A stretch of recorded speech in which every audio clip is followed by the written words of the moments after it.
we're starting off with WWE, and it was at Backlash that Carlito made a return to the company as part of the San Juan street fight, coming to the aid of Bad Bunny alongside the members of the LWO. Given that Carlito donned an LWO shirt for the event and was in phenomenal shape, some speculated at the time that he could be signed soon enough, and now that has happened. According to Dave Meltzer on the latest Wrestling Observer Radio, Carlito has been pulling out of upcoming indie events and has been informing promoters that it's because he's now under a WWE contract. When SE Scoops reached out to Great White North Wrestling, a promotion Carlito had been booked for, sources said Carlito said it would be a violation of his new WWE contract if he competed or appeared for their upcoming July 15th event. After Backlash, it was reported that Carlito's surprise return had gone down very well backstage, with many impressed with how he's matured over the years.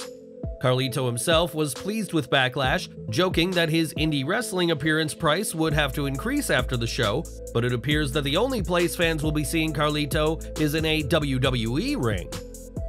Over the past month, WWE has seen a ton of new championship titles, with Roman Reigns, Seth Rollins, Asuka, and Rhea Ripley all receiving new gold.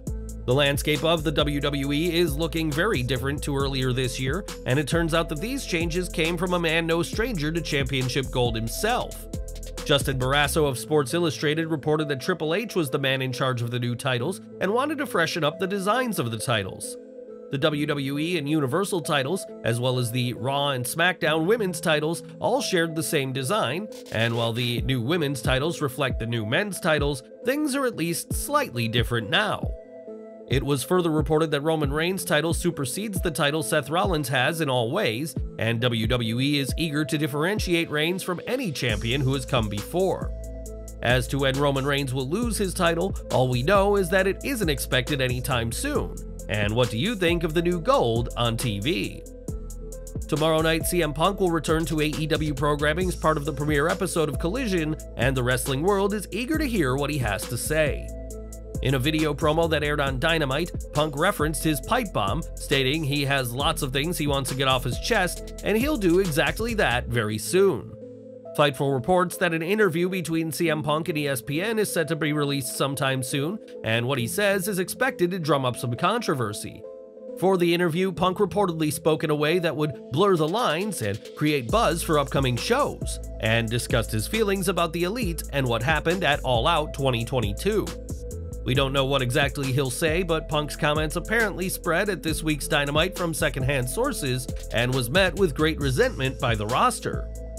Fightful also reports that for Forbidden Door, there are plans for Punk to face New Japan Strong Openweight champion Kenta at the event, as Kenta has had his issues with Punk for years over the AEW star stealing Kenta's GTS. Punk reportedly isn't thrilled by the idea of facing Kenta, though Fightful did say that there could be more than meets the eye with his comments about the former Hideo Itami. As for his comments in the ESPN interview, Wade Keller of PW Torch added that this interview was conducted before Punk's return to AEW was confirmed, meaning that what he says may be far from flattering to the company he's working with again.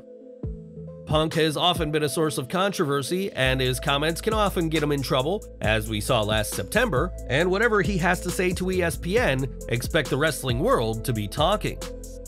At Clash at the Castle, Imperium reunited in full when Giovanni Vinci was called up to the main roster and reunited with Ludwig Kaiser and Gunther.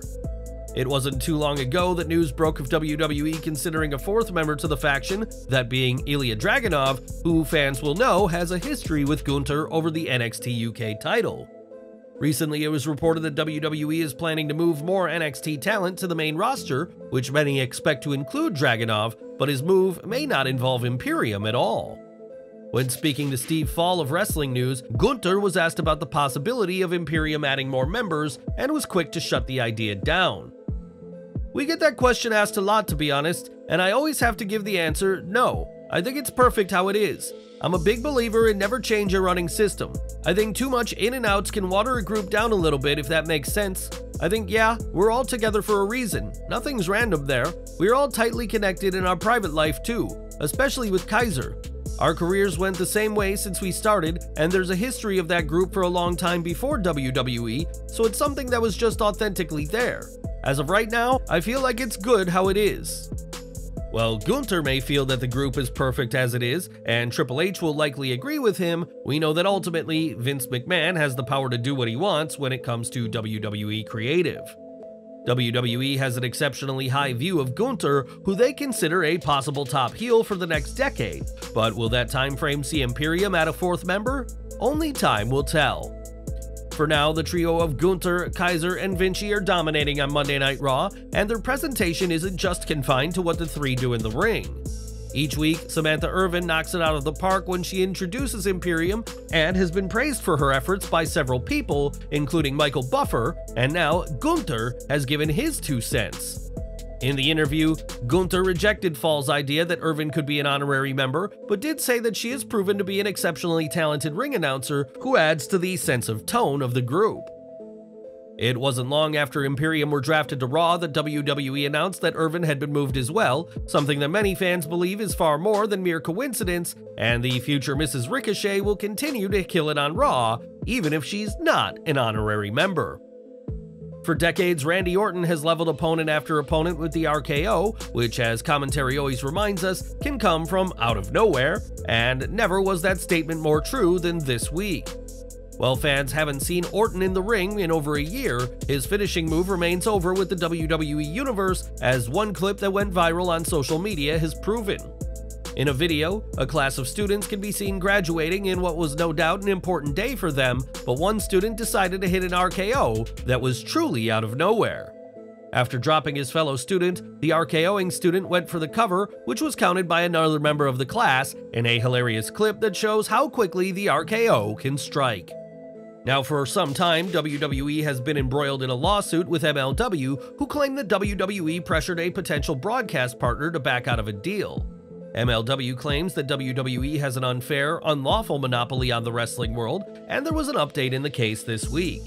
Recently, WWE filed a request for the lawsuit to be dismissed, even claiming that the success of AEW refutes MLW's claim of a monopoly, but Vince McMahon won't be getting out of this situation that easily. In a statement, Judge Edward J. Davila denied WWE's motion, claiming that the multiple claims WWE has made against MLW do not hold much merit. Unless something changes soon, this case will likely end up in a courtroom, and we'll keep following this case for further updates. And we're ending today with Seth Rollins, who will be heading to NXT next week to put his World Heavyweight Championship on the line against Braun Breaker. Rollins will be the first superstar in a decade to defend a men's main roster singles title in NXT, with the previous one interestingly being Dean Ambrose in the US title. But how did this come together? When Ringside News asked about plans for Rollins, they were told that ever since WWE decided to have major integration between NXT and the main roster, plans were in place for Rollins to appear. The source added that there has been several weeks of planning that will culminate in Rollins putting the title on the line in arguably the biggest match of Braun Breaker's career to not be for the NXT title. Rollins is proving to be a fighting champion, defending his title at live events, Raw, NXT, and at the upcoming Money in the Bank event, and the Architect is eager to make his return to the gold brand one to remember.